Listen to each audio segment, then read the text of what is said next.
Is about to go.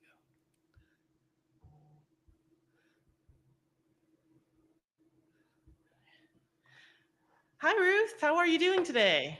Good, Sandra. How about you? Good, good. Thank you so much for coming on my podcast, Engineer Her Path. We're live on LinkedIn and YouTube. And just to give some background to everyone, that's where we actually met off Mhm. LinkedIn. I can't remember.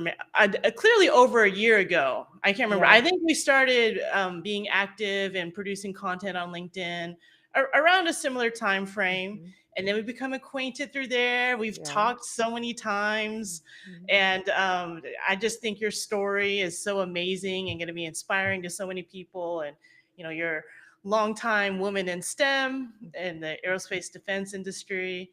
And I'll let you introduce yourself a tiny bit. Okay. Well, I'm Ruth Smith. I am currently a career coach. I've spent my entire career, as you mentioned, in the technology industry. I had a degree in computer science, and I started the first 10 years as a software engineer. And I've moved through various leadership roles, including product development. I've been a customer experience officer, technology lead, and as you mentioned, I've also been an engineering leader at a defense company. And Mhm. along the way, I have founded two companies. So I'm a two-time founder, and I've worked for large Fortune 500 companies, and I've worked for five high-growth startup companies. And I've learned so much in my career. And I recently left my job as chief revenue officer for a software consultancy, and I went out on my own full time starting the 1st of June of this year. And as you mentioned, we both joined or started following each other in late October, November 2023, Yeah. and then and picked up each other's journey. And we have a similar kind of background and interest. And I always love your perspective on women in STEM and finances. And I feel like that's integrally tied to what we do in terms of our careers and how we map those out. Our finances play a really big role in that. So I'm excited to be here to talk with you today. Yeah, yeah. And I remember one of the things that bonded us was we actually have a former company in common Yes, that we we both worked do. at, and just so many Hmm. similar Hmm. experiences being in the same type of Hmm. industry for so long Hmm. and just different career struggles and all that. So, Hmm. um, yeah, let's talk about how did you start evolving and getting into this career coaching and why are you passionate about it? Well, actually, my husband summed it up best. He said, well, she's finally getting paid for what she's been doing organically her entire career. Um, my first foray into career coaching was in 2008. I volunteered and led a career transition group through my church. And if you recall, that was in the Great Recession that started in 2008. We Oh, had a yeah. lot of people who lost their jobs, and so our church had started, counseling people who were going through job loss. And I flippantly said to one of the pastors, I said, you know, I know prayer is really important, but people in transition need a lot more help besides just prayer. And he said, "Great, can you be here Tuesday night?" So, uh, that led to a 4 year volunteer stint, and I really loved it. I loved helping people who were in transition determine, what their next steps were.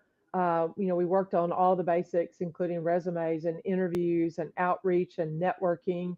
And I loved doing that, and I loved helping. But I've also been a hiring manager in my career, Hmm. and I've worked in sales for a staffing company, and I've also owned a staffing company. That was one of the companies that I founded. So I literally have hired over 1,000 people, and I probably have interviewed probably 8, 10 times that number of people. And so Mm, I also mentored throughout my career. Obviously, being yeah. a woman in STEM, when I started out, there were no women in STEM. Hmm. And so it was always an interesting place. I wanted to give back, especially to women who were coming along. And when I was in the defense industry, I was tapped as one of 8 leaders who led emerging leader cohorts for the company. And I really enjoyed that experience. And it was interesting when I went to work in defense. I didn't even know how rare it was to have a woman who was leading an engineering division. And so I had people from other divisions reaching out, going, wow, would you consider mentoring me? So Mm. all of that is sort of an accumulation of something that I'm passionate about, the STEM field, but also mentoring people, whether it be leadership or it be career advice. It's feels like a natural progression, and why I kind of decided to step out on my own and do this for this next phase of my career. Wow. Yeah. So you've seen it from all different sides, from Hmm. being the person applying and interviewing for jobs to the person hiring and then working at some of those recruiting agencies and understanding how all that works. That's really interesting. I didn't know that it went so far back from it started as kind of a ministry. And I love how you point out it's great when people talk about yeah, you need God and prayer, but you Hmm. also have to combine that with action. Same like the Yeah. job searching type of Yes. conundrum, right? Where people are like, yes, God will remove. It's like, yes, but on your side, God is Yeah. asking you, what are you going to do to get yourself Right. a job, right? Right. We have to put ourselves in the game. It's not manna from heaven. It's really, you got to put some effort into it. Yeah, yeah. And I know part of your story is you have a tragic story about Hmm. a very abrupt layoff Hmm. and you also can share that experience because Hmm. not everybody I'm gonna admit I haven't ever been laid off, and I'm not Hmm. saying I'm special or that's unique or Hmm. something. I think I'm just fortunate enough it's never happened to me, Hmm.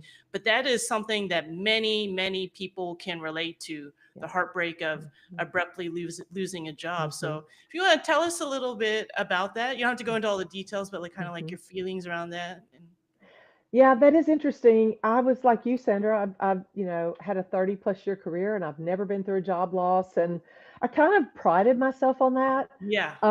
And I'm actually grateful now for the experience. So at the end of 2023, I was let go from my director of engineering job. And when I say I was literally walked out, I was walked out of the building. It was demoralizing. It was really heartbreaking. Um, but also, it gave me the time to reflect Mhm. and really decide what I wanted for the next phase of my career. It also showed me a lot of things. I was really floored by the number of people who reached out to me in that transition.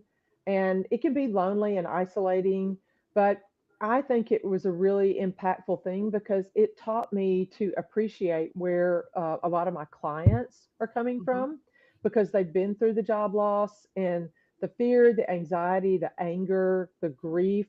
They're all cycles that you have to deal with, but always, I feel like when a door shuts, it really is true that other opportunities open up. And sometimes the abrupt nature of it is exactly what you need to kind of take those next steps to maybe rethink your entire strategy. Yes.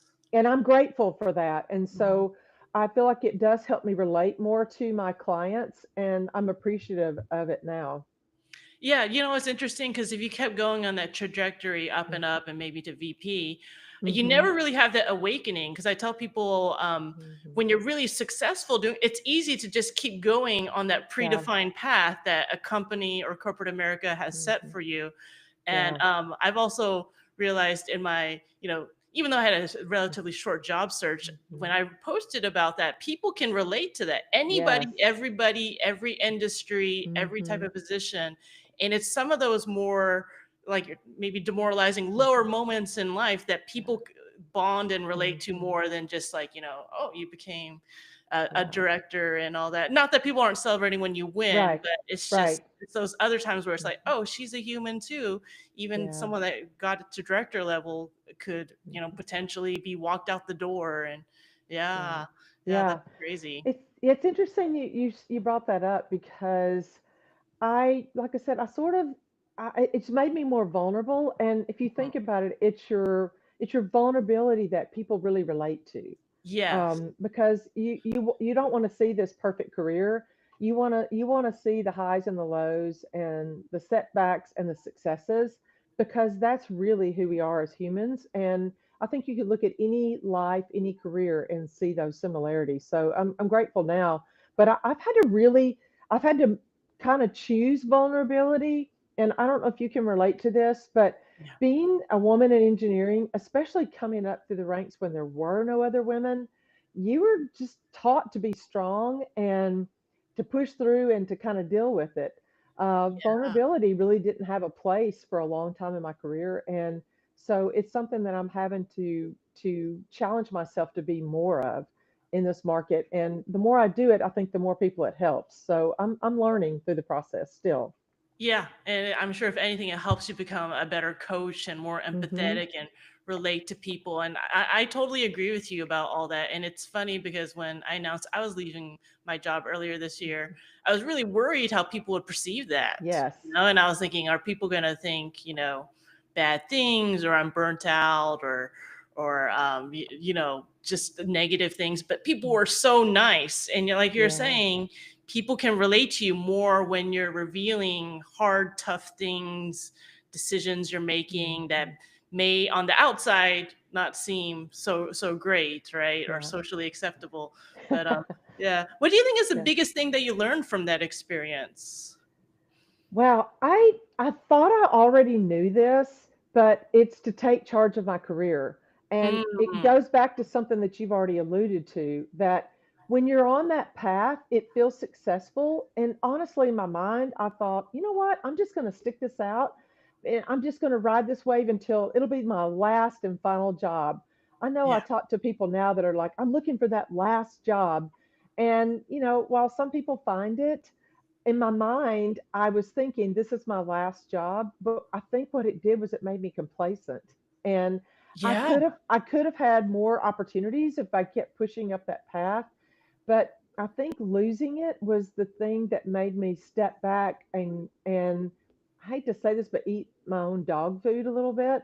That I've Yeah. always been like, you need to define what's important to you now, because what matters to us when we're 20, 30, 40s, or by decade, it changes.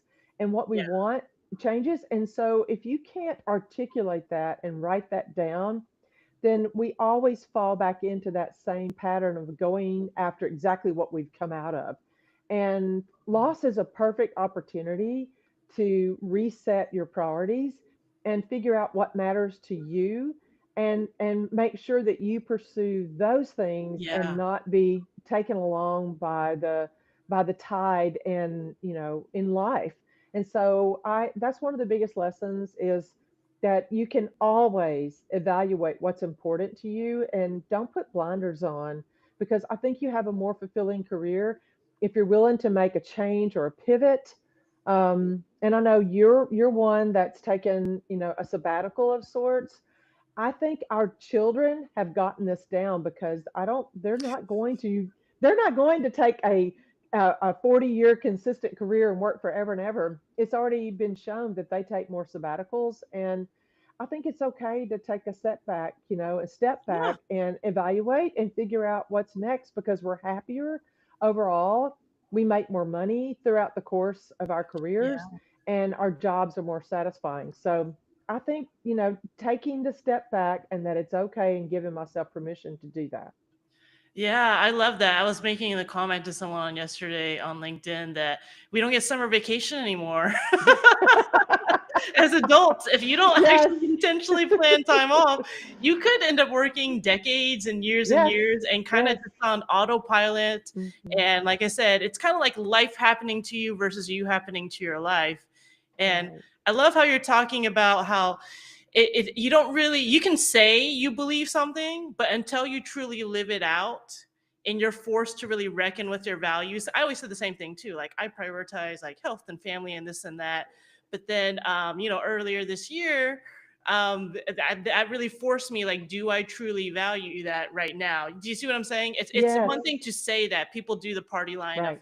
yes, and that's what I believe in, and these are my values. But when you're forced to actually confront your values and live by it, right? And Yes. that's the best example. And that's, to me, the coaches that are the one you want, right? Because they're not just saying the stuff. They can be like, yes, and this is how I did it in my past and in my career, and I Right. truly live by this and embrace it. But I love how you're able to turn that around. And like you're saying, it was very demoralizing the way they did it, because there's also just a better way they could have done it, right? And that must have been a huge blow to your Yeah, ego and morale for a while. And yeah. it was. Yeah. I actually I got outreaches the week after I was let go about opportunities, and I told them, I said, "Listen, I have to take 2 or 3 months off." I said, "I've come from a toxic environment. I need to get rid of some of the toxicity in myself and really evaluate next steps." So I had to force myself to take the time because it Oh, would have been easy to just jump back yeah. in again. And that I had to have a lot of restraint. And so I understand where people are coming from now. And it is important. It's what you said that, I've got to live out my values, and it's one thing to say them and it's another thing to live it out. Yeah, but I love that advice about how you're talking about taking some time off and having a Mhm. mental break from one toxic situation so you can process it. Because I don't know how many times I've met someone off LinkedIn and they're telling me about some type of situation with their work, Yeah. and you think it happened like yesterday or a month ago, and it was more like 4 years ago but they already processed it and they're very Right. upset about it. And carrying that type of mental energy around while they're in a job search, I mean, I can't imagine. It's hard to get a, another next position. So how do you work with people about that, maybe like processing events and their mindset in a job, because it's a battle. It's a very up and down. Your emotions are a little all over the place. You get your hopes up about something and then it doesn't come Yeah. through. And yeah. I think you've hit the nail on the head about one of the biggest challenges that I'm finding in coaching people. I mean, I think a lot of people think, oh, you must spend an inordinate amount of time looking at their resume and their LinkedIn profile and, Yeah. teaching them how to write a good networking email. And that is really just a very small part of what I Right. deal with. I Yeah. think it's what you're alluding to is the mindset and determining, have they really processed through? Because if you haven't done that, then even with your best intentions, your negativity is going to show. It's going to come through Absolutely. in your interview. It may shine through in your early weeks at a new job, and you carry that around, and you need to let that go. So I spend a lot of time working on the front end with people. One, deciding if I want to work with them, if I Mm. can work with them, and I explain, I'm not a magic job genie. That's not how this works.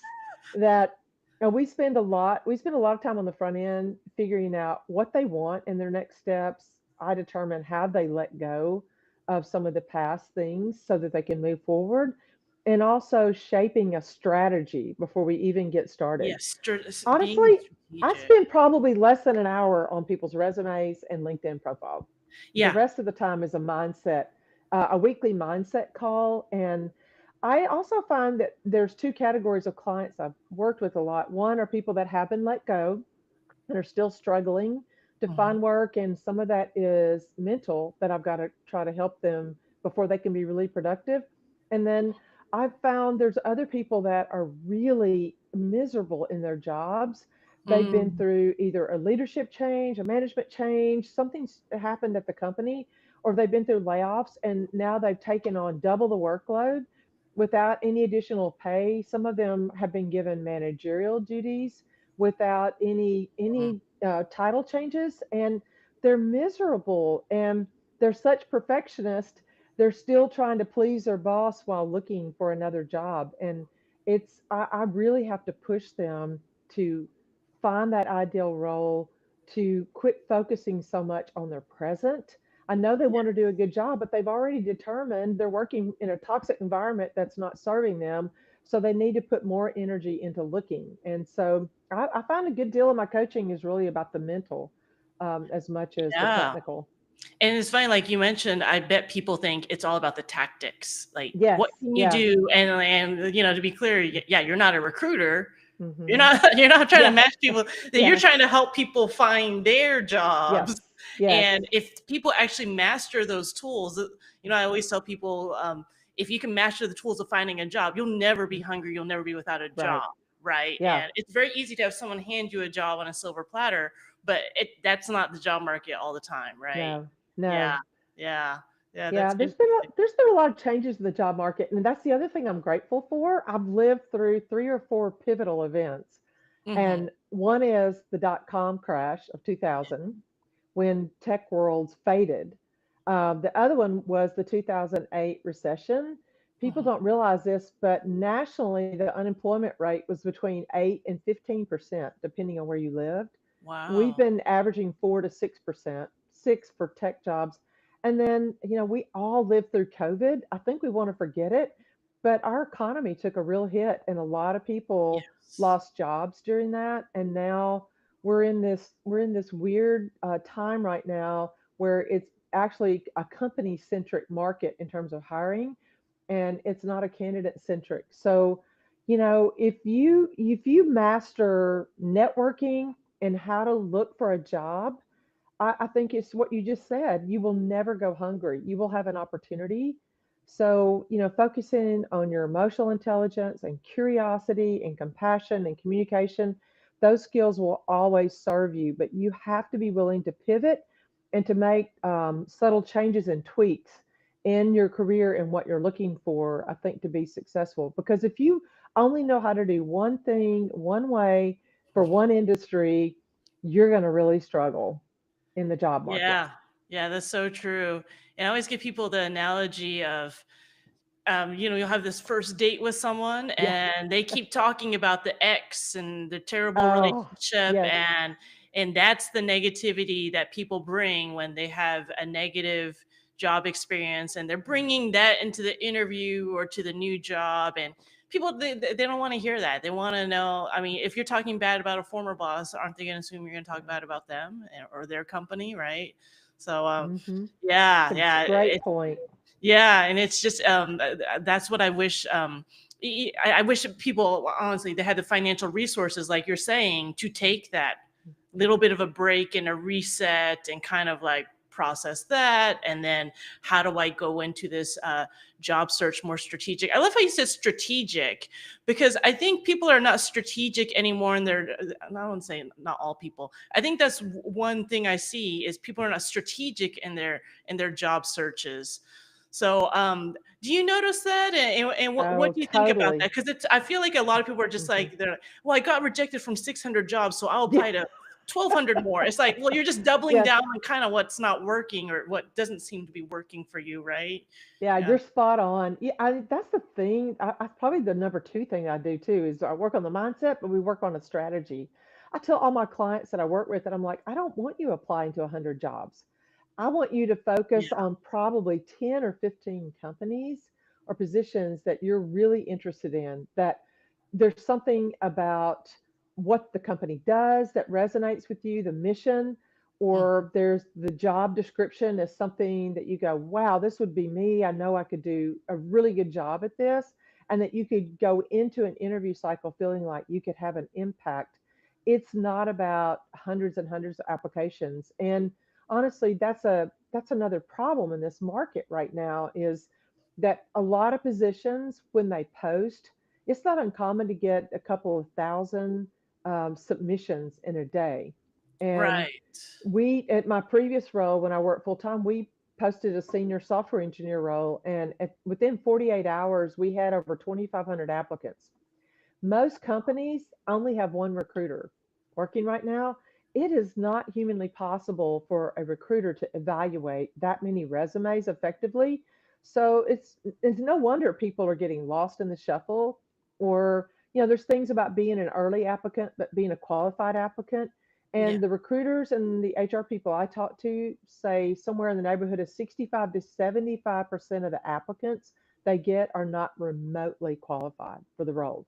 And so it's a waste of their time. And so I say be very targeted, very strategic for the type of role, the type of company, and when possible, use your network and leverage your connections to get intros, to get kind of out of the stack, so to speak, so they can go directly to that stack and pull your resume and go, wow, we know about this person, somebody internally or somebody we know referred them, and it gives you more credibility right off the bat as opposed to just hoping that your resume stands out. And now with AI, every resume stands out. I mean, everybody looks like a perfect candidate on They all paper. stand out in the same way. Yeah, so you got to do something. I think from a communication and a humanity standpoint to stand Yeah. out in this market. Yeah, make that human connection. So I'm curious because you did make it to C-suite level. What do you think Hmm. differentiates, or what changes did you have to, do, or how did you have to grow to get to that C-suite level versus just like, maybe like middle management or Hmm. a leadership role? Well, the big shift for me, obviously, when you go from being I call it a careerist, whatever your technical role is, because I work primarily in technology, and you get your first managerial role. The big leap for someone taking on their first managerial role is sort of having to step back and not rely as much on your technical skills and be able to delegate that and be able to help guide people in a more hands-on way. A lot of new managers have a tough time because they all their value is tied up in their technical skills, Yeah. and so they feel like they're losing if they let go of those skills. And so some of them end up becoming micromanagers because that's their way of hanging on to their technical skills and saying I've got a managerial title. But when you move from a managerial role up to a C suite, it becomes very strategic. Like you have to think and function from a 10,000 foot level. Mm, And it's like mastering a battleground in terms of seeing how all of your people are laid out strategically. It's about monitoring the progress of all the various strategic initiatives going on within your purview, and also helping shape a vision going forward that's a year, 5 years, even 10 years out in terms of being a C suite leader. And it's definitely stepping back from your technical skills and trusting your people to be able to take your vision and initiative and be able to execute on that.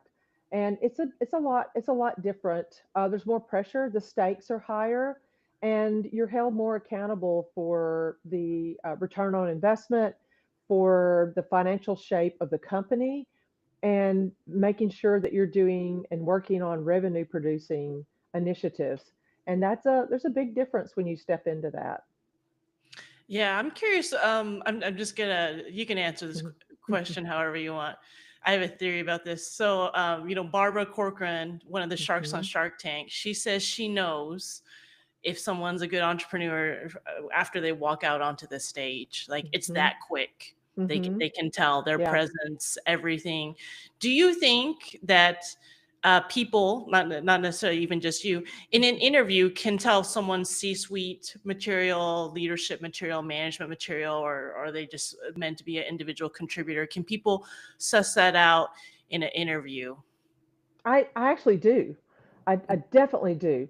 And I think there is I agree with Barbara. There's a gut instinct that you Yeah. have for Mhm. being able to size people up, but also you can suss that out through the interview questions and asking people how they would handle scenarios, getting them to explain how they've solved similar challenges in a previous life. Um, I'm also very interested in people's core strengths. I'm a big Strengths Finder fan. Mm. I'm not certified in that, but I have a lot of my clients take that. I've actually taken that as well, and so I think there are certain skills that line up that are more applicable to people at the strategic level, especially the skill called strategic. And that's being able to view and make plans and decisions from a 10,000 foot level. And I happen to have that as my highest trait. Mm. So, in my mind, when I see a person, a candidate, or even a particular challenge in the workplace, my mind immediately develops three scenarios for how to solve the problem. And I have an A, B, and a C. And obviously, I want to execute on the A first. And if that fails, I want to, spin quickly and pick up plan B or pick up plan C. And it usually doesn't fail me. I mean, I can't really think of times, but there is something there, and I can't always put my finger on it. But you can just sense something about people Right. that they would be excellent in a particular role, and I've had people fight me on my choices before, but I've never been wrong when I've Yeah, gone I to think bat for women were somebody. very intuitive, and when you Yes. know, you kind of, even when you can't put it into words, Mm-hmm. because think about how many times over your career you're like, I just had a Yeah. feeling about this and how it's going to Yeah. go, or this is not the right person. And yeah, I think it's always dead on. You should listen to it. But yeah, I always wondered, because I think a lot of it can be taught, but there's some Mm-hmm. just a nature, and like you're Yeah. talking about, some people don't have that ability to zoom out and look at something Mm-hmm. from a 10,000-foot level. There's nothing wrong with that, but Right. then they Right. would not be good at the C-suite level, right? And they probably Right. wouldn't even like it, even if they did Yes. make it up to that. Yeah. That's an Yeah. important differentiator. I feel like people think that, rising to the C suite is the ultimate career goal, and it's Right. not. It's about being able to work what I call your zone of genius, where you're able to work in ways that you're really gifted and skilled in, and being able to use those skills the majority of your time in the Mhm. workplace. It's none of us gets the luxury of doing things we're skilled and gifted at all day long. I mean, there's Right. always elements of things that we have to do that are not necessarily our strength, but if we can be in those roles where we're able to use them the majority of our time, we're happier, we're more productive, we make more over the course of our careers, and it just feels less stressful to be in that spot. So don't be married to what people think is your quote normal career path, because I think what's normal is what works best for you and will make you happiest, and not what other people think it should be. Yeah, I really like that, because that's probably society and everybody saying, "Oh, C-suite is the most coveted roles." Mm. But what if you're a person, you don't, you want to tinker in the details, you want to do things at a project level, you want to be involved in picking piece parts and things like that, and Hmm. designing things, and we would never get to do that at C-suite Right. or management level. Yeah. It's true. Okay, I want to talk about another huge pivot you had was leaving, corporate America, Hmm. your last C-suite role that you had. And I remember when you sent me that email, because you're on my newsletter list and you're kind of Hmm. inspired by me taking a sabbatical. So I want you to talk through how you came to that conclusion, and what's life been like since you've been in that phase now for a few months. Yeah, well, good question. And I do remember us exchanging that email because you were like, "Wait, what?" But you had been my inspiration. I was so proud of you for stepping back from a role and evaluating what you wanted Oh, I next. And see I you as think so that's much great. farther ahead of me in life. Yeah.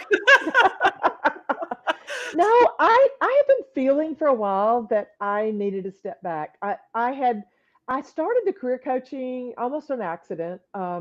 When I first was let go, I did what a lot of people do. I landed on LinkedIn, and immediately, because in defense, they don't really like you on social media so much. But Right. I hadn't been on it a lot, and I thought, wow, what happened to LinkedIn? There's so many creators out here, and there's people writing more substantive stuff. It's like I thought this was a job board, and it's It so much more than changed that. radically, Yes, yes, over time. dramatically. So I got curious, but I started writing. I just threw out a couple of posts, and they seemed to resonate with people, and so I just set out some tiny goals to maybe write twice a week on Tuesday and Thursday. And then I thought I can up it. I'm going to try to do it 3 days a week. And then over the course of several months, I got up to five. I've tried seven and I dropped back to five because I think that's my sweet spot.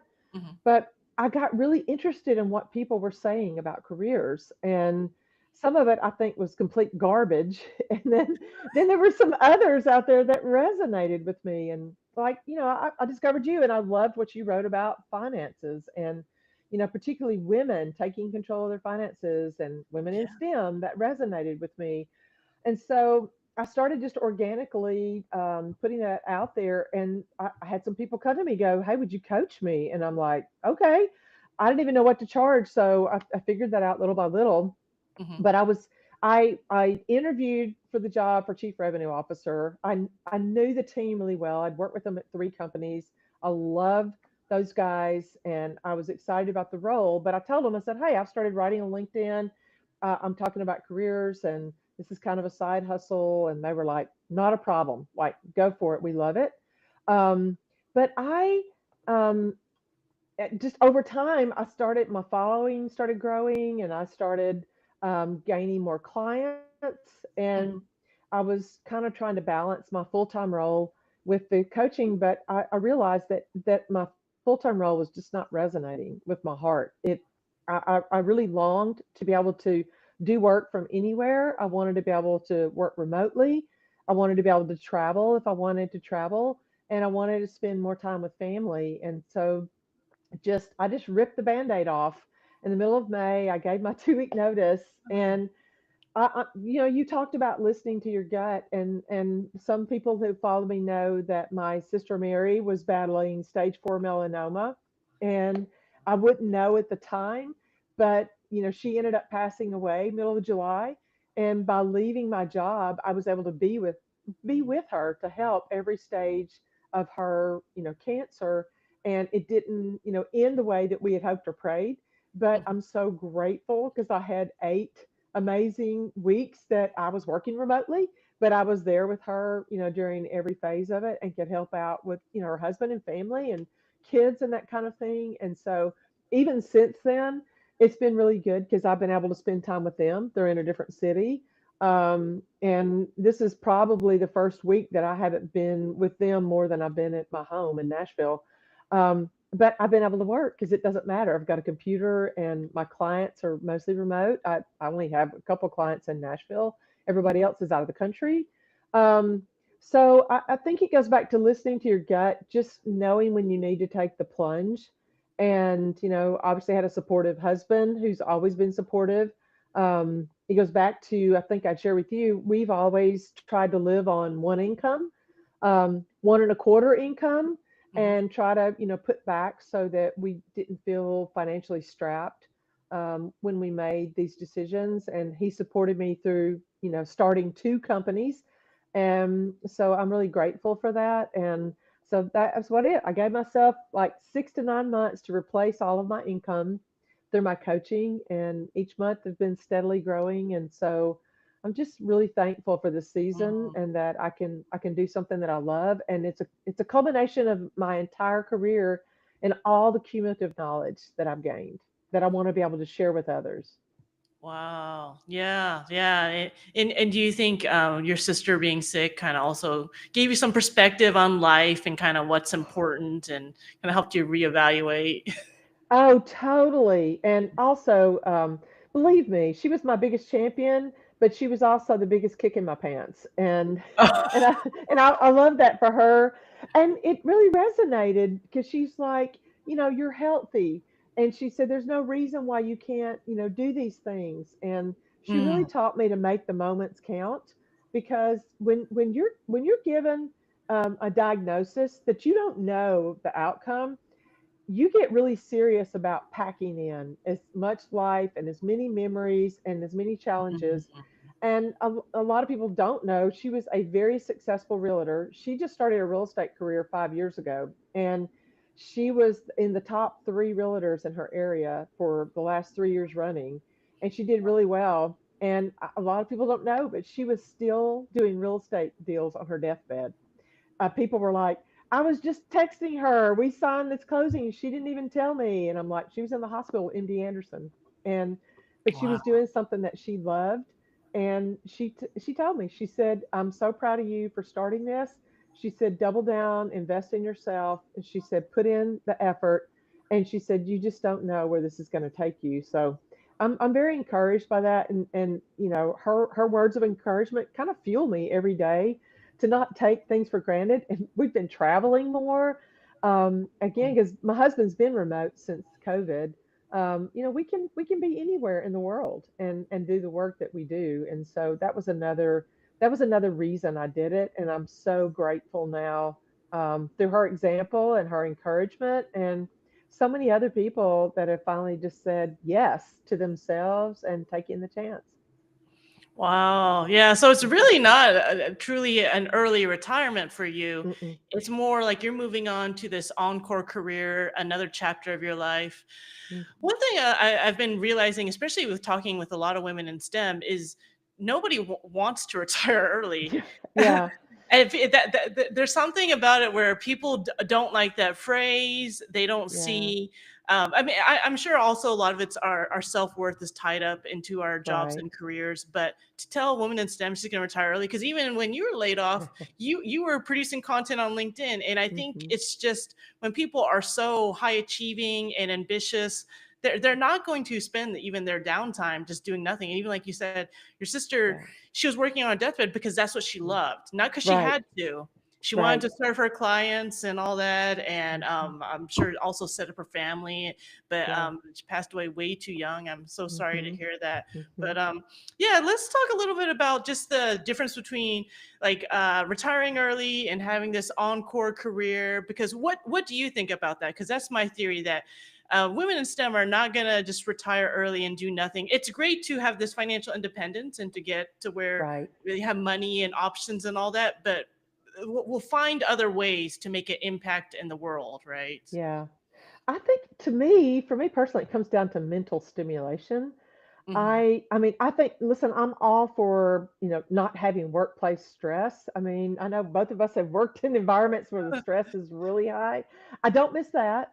But I also I realize that we all have something to give back. Like we have Yeah, this cumulative knowledge that other people need to know about and hear about and see. And so it's not about taking a back seat. And studies have shown that people that fully retire and do nothing have a shorter lifespan yes, because very we're true. we're meant to be mentally stimulated, physically stimulated, and while we may not, have the energy level we did in our 20s, we certainly have a high mental acuity. We certainly have, this desire and this drive in us, and so if we can find a way to package up our skills and retool them, Yeah, I just think it's more beneficial to us, and we continue to feel like we're giving back and we're making an impact in life. There's people I know that, have completely pivoted. They waited until retirement age, or they reached a, certain level of of income, and then they just went, nothing. I know you're a Dave Ramsey fan. I heard on his program a couple weeks ago, they had a guy that called in and said he had saved for retirement and he was 38. I think he was part of the fire movement, and oh he wanted to know about taking retirement. And it was interesting. Dave told him, he goes, I don't think that's a good idea. He said, I think it's okay to take a break. He goes, but at 38, he said, I've had people that retired and went to the golf course, and within six yeah, months get they weren't depressed. here. Yeah, they were depressed, they were fighting all that. And he goes, he said, while I'm not going to argue that you've definitely saved enough money to do that, he goes, would that really make you happy over the long term? He said, because all of that energy and creativity and experience that you use to get you to this point are exactly what you can do to drive another, phase. And he said, I have a friend that's, retired, but he goes, but he works 2 hours a day. And he said, and he splits his time between a home, in Jackson Hole and another one in North Carolina, and travels in between. He goes, but he owns a business and he's, stimulating, other people and challenging himself. And I think that's part of it. I don't know that retirement will ever be for me. Slowing down and setting my own schedule, definitely. Right. But I want to be doing something challenging. But there's new and different challenges. That's what I love about it. And I Hmm. think that's what people have to reframe work from being bad. Your work Yes. can be good, but you might Hmm. have to seek out and create the type of work that you want, kind of like Yes. you're doing and you're reframing it. I also want to touch on another interesting point because I get this question from a lot of people that are like, why don't you just wait to do this business stuff when you fully retire in your 60s? Why do anything on the side of your engineering career? And since you're similar like me, where you are doing stuff on the side while you're still working, what do you think about that, or what would you say to that? Well, I think it's important to have hobbies or side hustles or other things that we're passionate about. One, because I think it stimulates a part of our brain that maybe we're not getting through our full time roles. but Hmm. also it gives us sort of a leg up to that next career. Or I'm trying to think of the term you were using before, the for a career like later in life. Encore career. Encore career. Yeah, I Yeah. think it's sort of that leg up for an encore career. And I don't know if this resonates with you, but I'm not a social media queen. I didn't grow up with the phone in my hand, Oh, like me taking neither. selfies and doing all that. And so it's been a steep learning curve for me just to even know how to, be on LinkedIn. And the easiest way to learn is just put yourself out there. And I Yes. know, like, probably for you as well as me, my first probably 100 posts were disastrous. And so you learn and iterate and grow, and then you know how to scale and you learn how to build the business. But you Yeah. also know how to build a business. You learn how to build it off of LinkedIn as well. And so there's a learning curve there. And if I wait till I'm 65 and fully retired, then I don't know that I'll have the energy or the desire I then. I agree. I I'm agree. And learning. and like we're talking about, you get better because you put in the reps, and then Hmm. also just the more you do, the more you get clarity. Because I meet so Yes. many people, um, and they're like, I want to help people, I want to do a business, and that's great, but that's really nebulous, right? Right. And I admit I was like that years and years ago. But that seed has to like germinate into something. I'm like, help people Hmm. how? What type of Yes. business? And yeah, the sooner you figure that out, because building a business is hard.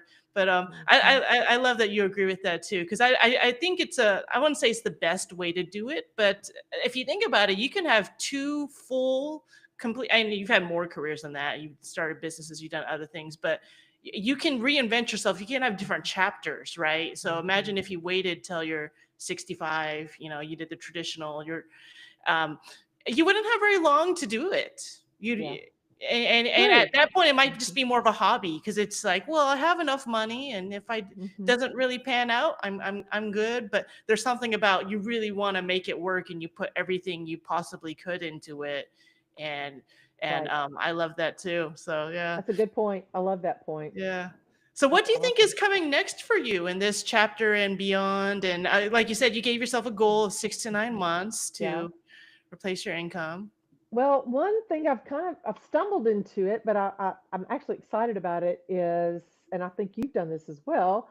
I've started speaking, and Oh, I I was going to bring that I up. I forgot. Good, oh good yeah, thing you I never saw that kind of being, as a, I don't want to say it's a pivot. It's actually tied to what I do. Yes. And so I've gotten 3 opportunities to speak this fall, and so it's kind of ignited kind of a desire to grow. As you know, I talked about, hey, I've been trying to learn how to do social media, and I'd hired a coach, early Yeah. on when I started in that. So much like you, I hired a speaking coach several months ago, and now I'm part of a speaking cohort, and I'm learning, and I'm with some really top notch speakers, and I learn from them every month that I spend time with them. So it's another way for me to get in front of an audience. Hmm. It's also a way to drive interest towards my business, but it's also an opportunity to share with other people, Yes. and I'm enjoying that a lot. And so that's something that's sort of the next pivot that I'm kind of moving into, and it's adjacent. I'm not Yeah. abandoning my career coaching, but I'm using it as another way to kind of market my career coaching. I But agree. I'll get paid eventually, Yeah. to speak, um, for It some of it these other forces you events. to grow a completely different skill set and do things Yes. that you never thought you could do. And it's funny, I get the same questions where it's whenever you talk about speaking, it's people seem to think like, oh, that's what you're becoming now. I'm like, no, no, no, let's No. not get it twisted. Mhm. That's in Yeah. service of my business. Right. Yeah. Because the thing is, you can't really also be a speaker very much if you don't have a message or anything you're Right. talking about. Like, what are you speaking about? So you kind of have to figure out what you're all about and what's your message, Yeah. and then you can go speak. But I love speaking way more than I thought I would. I'm still terrified every single time I speak in front of a big Yes. audience, but it's still the best feeling ever. And Yeah. there's a quote, I can't remember, I think it's John F. Kennedy. He said, the only reason to speak is to change the world. Oh, wow, Yeah. that's powerful. Yeah. Yeah. Yeah. If you think about it, because it's just like maybe one person in that audience takes action. It's not even always about the Oh, size of the mhm, audience and the impact you can have on someone else's life. And yeah. it's just, yeah, I love that. Yeah. So, in your business, what type of services do you, how do you work with people? Well, I have a coaching offer, Okay. and I do individual one-on-one coaching, and then I also have, I call it pay by the drink. It's my hourly coaching rate. Okay. Most people go for my coaching package, and there's some elements of that package that I think are sort of unique to me that I've chosen to manage my business this way. But I charge a one-time upfront fee, but then I work with people until they land. This is a really tough Oh, market, and I feel like it's so important to be able to help people in the journey until they land. And I was noticing a few months ago, most of my clients were landing between 8 and 12 weeks.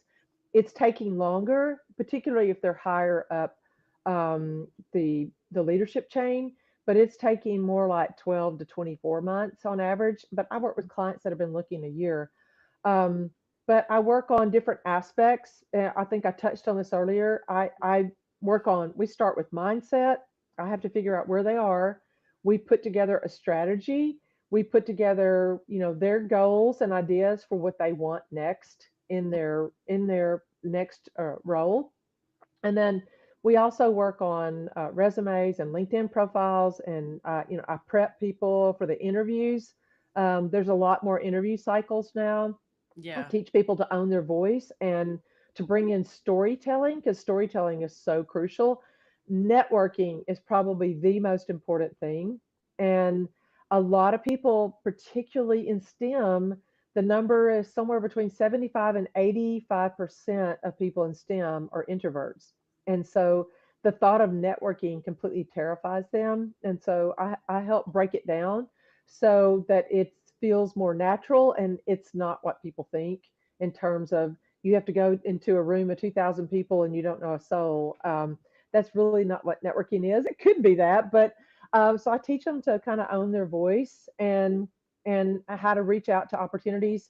Another thing that I offer my clients is helping them find opportunities, Mm, because I kind of use the reverse of my staffing and recruiting background, where I presented opportunities, and so I know how to go find a lot of opportunities that that's are, hard too. yeah, through their network, that are off of LinkedIn and Indeed. There's a lot more out there that people, don't know about. So I help present opportunities to them. And like I said, I stay with them until they land. So that's Wow. very different, because most coaches, I believe, I've had people come and say, I had a 1 hour session and I got two PDFs and they charged me an arm and a leg. And I'm like, wow, that's heartbreaking to me. So I Yeah. really want to help Because people. most coaches don't want to guarantee anything, right? They're I like, don't I yeah, don't guarantee anything, but well, you can, I will. in a sense, because they're like, you're staying with them till they get a Yeah, job. So it's like, I'm yep, sticking with you till you land something. yeah. But I also hold them accountable. So Yeah, yeah, yeah. That's yeah, there's a few of them. I actually have more problem with people ghosting me, because, and I'm like, what happened to you? And they're like, well, I'm depressed or whatever. And I'm like, let's shake it off. Let's get moving. oh, I And like that. so yeah, so I think supporting people through the process, it's worked for me. Some people go, oh man, you would just end up losing so much business, and I have not found that at all. I found it just Good. motivates people. It really I like does. that. Yeah, yeah, because you're showing I'm investing in you. You need to, even if you don't believe in yourself right now enough or have enough hope. I Yeah. believe in you, so you better show Yeah. up for yourself. Yeah. That's it. Yeah, yeah. And then what is the ideal type of person that you like to work with? Well, I mean, obviously my entire career has been spent in technology, so that's an area that I know and understand really well. So Right. I generally like to work with people that have been in a technology field, a STEM field. Mhm. I would say my sweet spot are really middle to senior level executives. These are people that are either they're wanting to make that first jump into a leadership role, or either they're in their first leadership role and they're wanting to bump up to that next level and they're really having trouble getting there. I work with a lot of senior level technology professionals, and helping them share their story and frame their experience. And I find a lot of them are in a similar position that you and I've been in, that this is the first time in their career they've been able to step back and go, what do I really want for this next Yeah. stage? And Yeah. helping them do that. So if I can help people in any of those particular scenarios, I think they're an ideal client for me, and they have to be motivated. But I find that typically, if they reach out, they're motivated. There's something that made them reach out and schedule Yeah. a discovery call with me. Probably at that level, I could imagine, because I think this is true. The higher you get, you realize how much people have helped you, and you're Mm, willing to pay for people's expertise. yeah, yeah, Because yep, it's like, what do they say? Younger people or people with less money, they have more time, right? They're willing to spend right, more time. The farther up you get, or like, like a busy mom of three is not like, I don't want to read like 1,000 PDFs and listen to podcasts for so many yeah, hours and stumble through and try to figure this out on my own. I want someone that's kind of done it already and can tell me and show me, and that like fast forwards them, right? And right. yeah, yeah. So Well, you nailed something unique, I think. I would say 90% of my clients I'm not even connected to. They just came across one of my posts, or they saw something, or a lot of them said that they Googled, career coach and tech, and I popped up really high in the searches. But oh they said, but as soon as I look at your profile and I see, oh, she's already done what I'm trying to do, they're like, it's intriguing, and so they've reached out to me. yeah, I Um, think that's so much more credible. I know it's not a mhm. condition to be a coach, but Right, right. for me, I think it'd be hard to hire someone that hasn't like blazed the path of whatever I Mhm. want. Right. I guess I don't know why people I consider that like a criteria, right? I want to Yeah, know they did it and they've got to what I'm trying to get, and then I'm like, okay, yeah, I want to hire you. Yeah. right. And that's honestly most of my clients, that's the line of questioning they go down, because they're like, "Okay, I want to know about this. You made this move from here to here. How did that happen?" And after a while they're like, "Okay, you're legit. Like I can tell you've walked where I want to walk, and so I'm really interested in working with you." So, it's always interesting. And that's my ideal client. Oh man, we could keep going. Okay, I I have just know. one Yeah. more question because you made me think a bit through this question. Mhm. Okay, because there's so many coaches, career coaches, Mhm. and out there, and not putting anyone on blast. What Mhm. do you think is a criteria, or what is a red flag when someone is looking for a career coach that they're not a good person, or not I wouldn't say a bad person, Mhm. would not be a good fit to career coach them? Well, it goes back to what we were previously saying. If they have not done what you're trying to do, that's sort of a red flag for me. Also, I look at, I hate to say tenure, but if someone, has only been in a professional career for a couple of years, and they're going to guide me, and I can't see anything in their background that would, say that they understand what I'm trying to do, that's a red flag. I think you've got to have somebody that really is familiar with your industry. Some people disagree, but I'm like, if you're in technology, I would love to have somebody that can walk the walk and talk the It's talk. very different. Yes, Yes. it's very different. And Yeah. so I think those are some elements that have to be there. And I think social proof. I easily offer up. I've several people who've talked to me. I'm like, would you like to talk to one of my references live? They would be happy to speak with you. And they're like, oh, yeah, I would definitely do that. So I don't have any qualms about letting them speak with someone that I've worked with or has worked with me in the past. So I think references Yeah. and being able to I think show. you brought up a good note about the niche too, because just from having other friends and colleagues and in other industries, the way they interview and get hired is very, very, very different. Like the medical industry, Yes, it's just all credentials. They just right. show up. It's a very social. I mean, it's not really even like an interview, and just the way we interview and like salary negotiating and Yes. titles, and it's entirely different, and a lot of people don't get that. And it's funny when I tell people about how, sometimes you interview like not right now, but I've gone through that before, where Mhm. you go through hundreds of interviews and people are like, I would never do that. Because there are industries where they don't have to do that. They just show Right. up and they're just gonna, like a nurse, they're not gonna have the most intense job interview. Right. It's just, are you a nurse? And like, Yeah. and so when I see these people that kind of brand themselves as just career coach, I'm like, but Mhm. for what?